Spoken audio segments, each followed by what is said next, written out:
Kevin Hincks, host of Fast Market down at the SIBO. Kev, welcome back. Walking into some selling here this morning. What do you think? Good morning, Oliver. Yeah, walking into what I refer to as peak uncertainty. Last day of the quarter, a quarter that's going to show one of the weaker quarters since 2022 with technology and consumer discretionary leading stocks lower for this quarter, Oliver. But here, this week, we shift away from some of the soft data, and this will be a week of hard data, Oliver. We're going to get payrolls on Friday.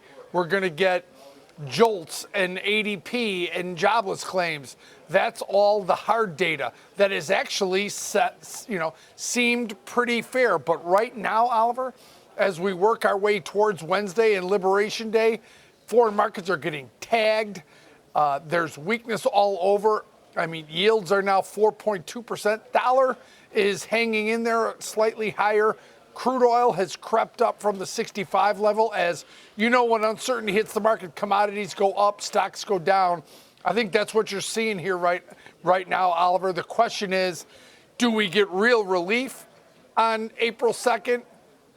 Or do a lot of these tariff talks and discussions between countries just get extended going forward with more uncertainty? Because right now, uncertainty seems to be at its absolute peak.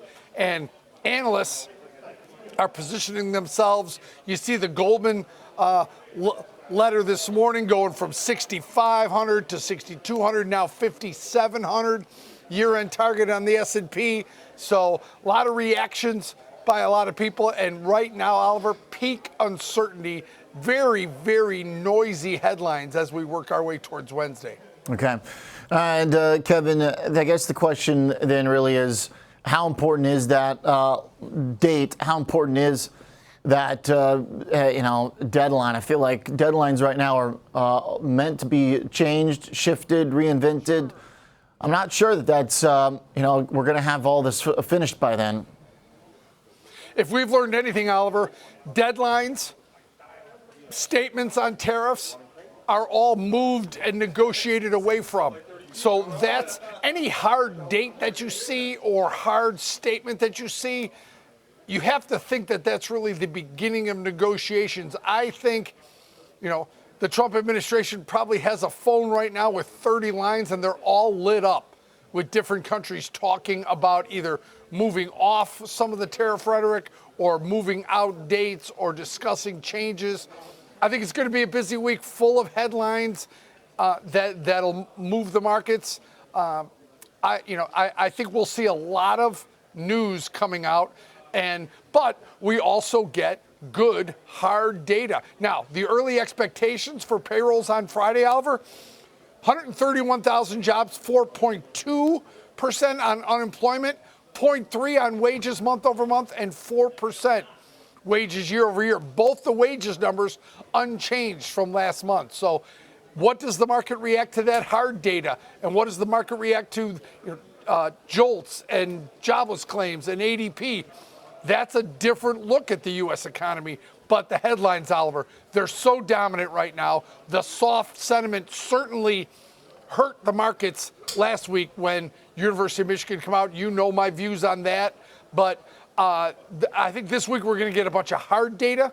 We're going to get some, not all, resolution of the tariff talk. I don't expect it to go away. I think it's just one more end of one chapter, start of another. But I still expect a volatile week. And, I'm looking at the foreign markets right now. They're telling us that uncertainty is everywhere.